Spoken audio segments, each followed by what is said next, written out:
I wanted to replace the bench top on my assembly table because it was, getting all banged up and roughed up.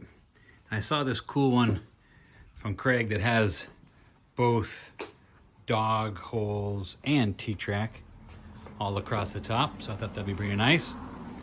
And I was able to salvage my old clamp station and the shelf that I had below it. The cool thing about this new one is it's a lift table.